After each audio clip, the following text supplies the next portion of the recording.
Have you ever noticed that any fact or situation is not as important as our reactions towards it?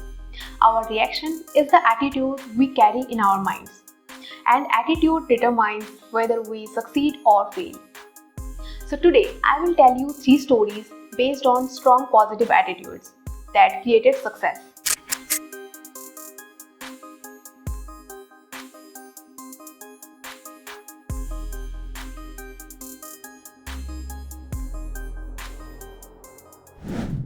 Hello everyone, welcome to my channel. My name is Moumita and I talk about book reviews, productivity and self-development. Let's get started. The first story is about Richard Wagner, the world's famous composer. The story of this man gives us a lesson on how a slow learner with a lack of talents created the most famous opera of his time. At the age of 15, Wagner had a dream of becoming a composer. He mastered the techniques of all the orchestral instruments. In order to learn how to capture the sound, Wagner studied the works of all the successful composers. Still, his early compositions were so terrible that his first audience couldn't stop laughing. The 17-year-old sneaked out of the theatre and sought the opinion of the local church musicians. He was told to get a better understanding of the basics whenever he is starting with something new. Given a second chance, Wagner sat at a piano to write some music, but his neighbor started hammering on a sheet of tin. Instead of stopping or leaving, he made the music blend with the noise. And guess what? That piece became a part of a major scene in Wagner's famous opera, Sacred. The lesson is be open to ideas from anywhere and give yourself another chance.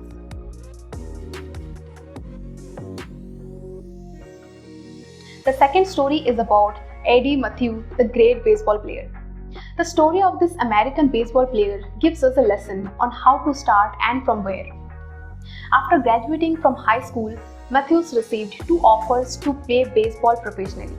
One was from the Brooklyn Dodgers with a $60,000 signing bonus.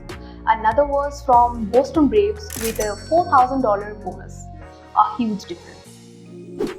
With the Brooklyn Dodgers, he would get more money and immediately be on the roster of a big team league.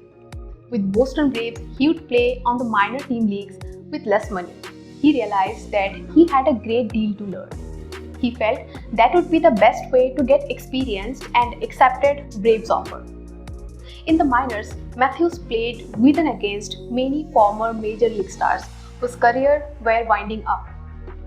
By hanging around with them on and off the ground, Mathews learned the key ingredients to success. Play hard every day, be humble, and do whatever it takes to win. In his career, Mathews hit 512 home runs and was included in the International Baseball Hall of Fame in 1978.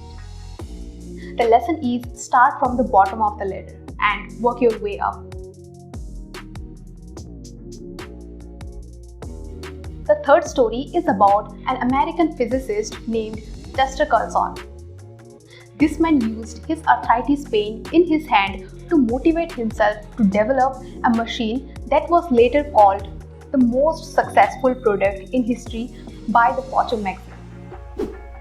Carlson started working at the age of 14 to support his family from illness. Early setbacks made him more determined. He paid for himself at the California Institute of Technology and earned a degree in physics. He was turned down by 82 companies before being hired by Bell Labs in New York. But his life turned in another direction when he got a layoff in 1933. He started to experiment with his ideas in the kitchen of his small apartment. In 1934, his job was to make copies of drawings by hand. His arthritis pain got worse and he started looking for ideas to replace carbon copies and mimeograph. Finally, in 1938, Carlson and his associate invented the first office copier, which was later called Xerox. This story gives us a lesson that we should expand our skills and abilities, but we shouldn't place ourselves in a job that do not utilize our strengths and capabilities. and always look for better ways. Now, if you observe all three stories, you will find that there is something which is common in all of them, which is a very strong attitude towards life. Eddie Mathew, the baseball player, he lifted himself up with a positive attitude. Richard Wagner, he had a positive attitude to rework on his mistakes. Chester Carlson, he always looked for a better ways with a positive attitude. And lastly, I hope these stories helped you to gain some positive vibes and confidence. If you like it, share it and let me know in the comments below that if you want to see more such videos. Thank you so much for watching. I will see you in the next video.